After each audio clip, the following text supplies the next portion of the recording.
You, mình là Tép đây. Tập này mình sẽ kể chuyện về bạn của Tép. Câu chuyện mang tính chất giải trí, không có yếu tố hù hay tâm linh huyền bí gì đâu nha. Trò chơi ma lon không biết xuất phát từ đâu và ai là người tạo ra loại trò chơi này, nhưng chỉ biết nó xuất hiện từ lâu lắm rồi. Vào chuyện luôn nha. Bạn tên là Hải, hồi đó bạn học lớp 8 và có một anh bạn học lớp 10 cùng xóm, anh tên là Thuận. Cách nhà bạn chỉ có 4 căn, nhà anh ở phía trên, nhà bạn ở phía dưới. Vì là hàng xóm nên chơi rất thân với nhau. Mọi thứ diễn ra bình thường như mọi khi, thì bất chợt một ngày kia, Thuận, anh hàng xóm tìm tòi trò chơi này ở đâu ra, rồi bất chợt nổi hứng rủ bạn chơi. Bạn cũng có vài lần nghe sơ qua trò chơi này, nhưng không có quan tâm lắm vì bạn vốn tính nhát gan và cũng sợ ma. Anh hỏi, Hải, mày thấy ma lon bao giờ chưa? Ma hả? Chưa. Vậy anh sẽ cho thấy, muốn xem không? Thôi thôi, em sợ ma lắm. Yên tâm, đã có anh bảo kê mà, hãy tin vào anh. Sau một hồi giải thích và anh hàng xóm đã dụ dỗ được bạn. Sau khi sắp xếp thời gian và số lượng người chơi, bạn về nhà xin phép mẹ để tối ngày mai được đi chơi. Đa số người lớn họ rất khắt khe về mấy trò chơi nghịch dại, bạn lại còn thật thà, không những không cho mà còn bị la một trận. Bộ hết trò chơi rồi hay sao mà đi chơi với ma? Tự nhiên nghe mẹ nói vậy bạn nghe cũng rén rén. Tiết học văn đối với bạn như một bộ môn ru ngủ, giọng của cô đều đều giảng say sưa truyền cảm, cặp mắt của bạn sắp sập nguồn tới nơi thì bất chợt liếc xuống dưới chân thằng cò, cái mắt cá chân của nó bị sưng vù, hỏi ra mới biết là nó có chơi ma lon cùng với anh Thuận tối hôm qua. Cơn buồn ngủ bị đập tan đi, thay vào đó là sự tò mò của bạn trỗi dậy. Hồi nào đến giờ Hải không biết con ma lon là con gì, hình dáng ra sao, có chân không? Hải quay qua hỏi cò về ngoại hình của con ma lon đó, nhưng thằng cò lắc đầu không biết. Hải còn muốn hỏi thêm thì bụp, cục phấn bay vèo lên đầu Hải. Cô giáo phóng một cách chuẩn xác, y như rằng cô đã quá quen chuyện quăng cục phấn này rồi. Và hai đứa được cô đưa vào sổ đầu bài tội, nói chuyện riêng trong giờ học.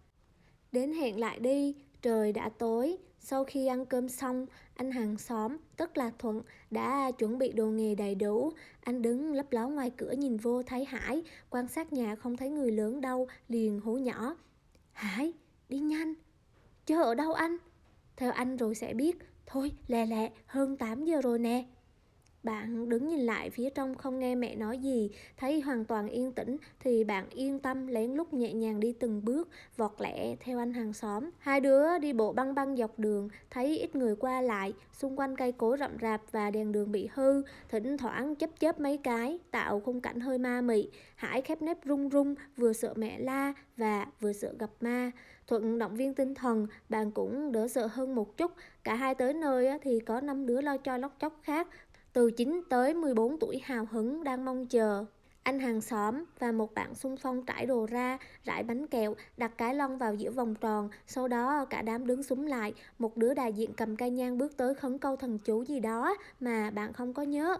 Và cắm cây nhang lên đợi, dặn mọi người cẩn thận, có gì thì chạy thật nhanh, chứ không bị ma lon cú đau lắm. Sau một hồi cả đám đều hồi hộp chờ đợi, tim đập bình bịch, thì một đứa trong đám lại bóc viên kẹo lên, rồi bắt đầu truyền qua cho người này truyền qua cho người kia, thao tác rất nhanh. Hải vẫn ngơ ngơ không hiểu gì vì đây là lần đầu chơi, tuy anh Thuận có giải thích trò chơi này cho Hải nghe rồi. Nhanh sau đó, cục kẹo đã dúi nằm ngay trong lòng bàn tay của Hải. Cả đám hét lên vứt kẹo đi, không nó cứu chân giờ. Hải lúng túng ném viên kẹo vụt vào trong bụi. Thì trong đám có đứa nhắc bạn là có cái lon đang nhảy tới gần sát Hải. Bạn tái mét, mặt mày trắng bệch, không kịp nhìn gì hết. Cứ thế co giò chạy thiệt nhanh. Cả đám cũng hùa nhau chạy bán sống bán chết. Còn Hải vừa chạy vừa thở dốc. Và mỗi lần chạy như vậy thì nghe tiếng gõ vào chân đau điếng. Hải càng chạy nhanh thì càng bị cóc vào. Ban đầu bị cóc thì không có đau, nó bình thường. Mà sau khi sáng ngày hôm sau tỉnh dậy nó mới bắt đầu thấm. Mắt cá chân của bạn đã sưng vù tím lịm. Bạn nhắc đi từng bước nặng nề, năn nỉ mẹ xin cho nghỉ học một bữa, chứ cái chân đau quá. Nói kiểu gì mẹ vẫn bắt bạn phải đi lên trường. Ngồi trong lớp, Cò thấy mắt cá chân của bạn bị sưng tím, Cò ôm bụng cười nghiêng ngã. Bạn hít người Cò một cái, cho chừa cái tội cười trên nỗi đau của người khác. Cò hỏi bạn đã thấy hình dáng con ma lon đó chưa? Bạn cũng nhíu mày ráng nhớ lại á, nhưng trong lúc đó chỉ biết chạy thục mạng chứ sợ lắm, không có dám quay đầu nhìn lại, nên vẫn chưa biết. Cò rủ Hải á, tối tuần sau sẽ đi xem, anh hàng xóm có rủ, hai đứa không chơi á, thì trèo lên cây coi tận mắt con ma đó. Hải nghe có lý và tuần sau á, thì cái chân cũng lành lại rồi. Hải gật đầu tán thành. Bạn tiếp tục hỏi Cò, chắc con ma đó nó ẩn ở trong cái lon.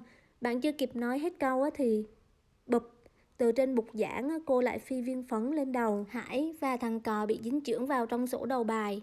Cuối cùng thì cũng đã tới, bạn nhìn cái chân của mình á thì thấy đã khỏi và mừng rỡ, đồng hồ cũng điểm tới giờ đi. Hải liền viện cớ xin mẹ qua nhà Cò làm bài tập.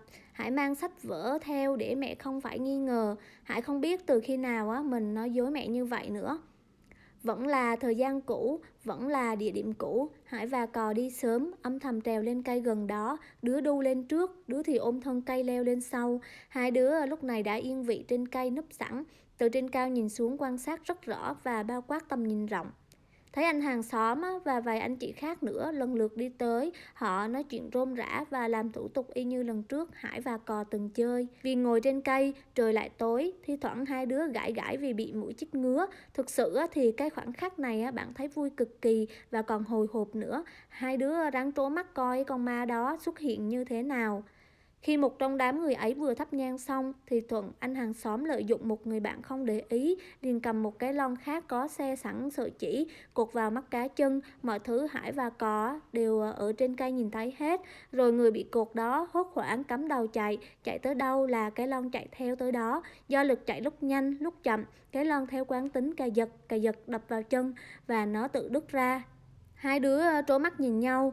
Ồ, hóa ra là vậy ư, là thế ư, chứ làm gì có ma lon nào. Lúc này mới hiểu mình đã bị anh Thuận trôn. Bạn vừa về nhà thì mẹ cầm sẵn cây roi đứng trực sẵn trước cửa đợi từ lúc nào. Mẹ hỏi sách vở đâu. Lúc này bạn mới sực nhớ là để quên dưới gốc cây hồi nãy. Mẹ quất vào chân la lên. Bạn đau quá, nhảy cẳng lên rồi chạy vào trong nhà. Mẹ đi theo vừa la vừa mắng. Nói suốt ngày cái tội đi chơi, không lo chịu học bài, còn nói dối nữa. Cô vừa gọi điện bắt viết bản kiểm điểm. Tuần sau thì ngay tiệm tạp hóa, mẹ bạn sai đi mua đồ lặt vặt. Hải tình cờ thấy Thuận đi cà nhắc tiếng vào tạp hóa mua đồ. Bạn nói chắc bị ai cột dây chọc lại chứ gì. Thuận giật mình, sao Hải biết? Hải thật thà kể hết cho Thuận nghe mình với thằng Cò chứng kiến như thế nào. Thuận tắt lưỡi nói được chơi lần đó là đùa, nháp thôi, được chơi sau này là chơi nghiêm túc thì mới bị thật. May trong đám có đứa đá cái lon rớt cây nhang ra, chứ không là không biết giờ này anh đi có nổi không.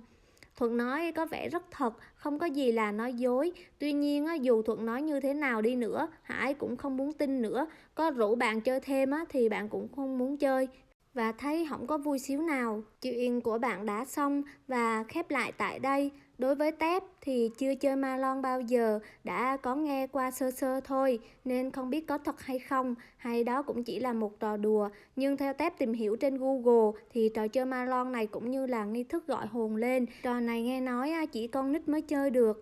Và trên Google thì cho ra kết quả là trò chơi ma lon là một trò chơi có thật, xuất phát từ những vùng Nam Bộ.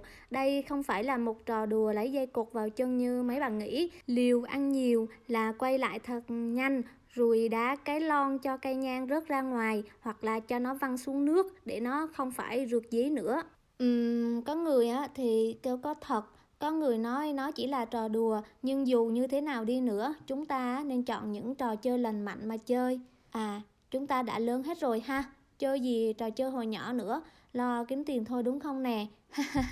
Không biết hồi nhỏ có bạn nào chơi qua chưa? Nếu có rồi thì chắc là kỷ niệm dữ lắm ha. Ai chơi rồi và nó có thật không? Để dưới comment cho Tép biết với nhé. Cảm ơn bạn Hải đã kể chuyện cho Tép và cũng cảm ơn các bạn dành thời gian lắng nghe Tép kể. Chúc các bạn cuối tuần vui vẻ nha. Để theo dõi các tập tiếp theo thì có gì các bạn ủng hộ, like, share và đăng ký nhé, để Tép có động lực và lên clip vui hơn, thú vị hơn nữa.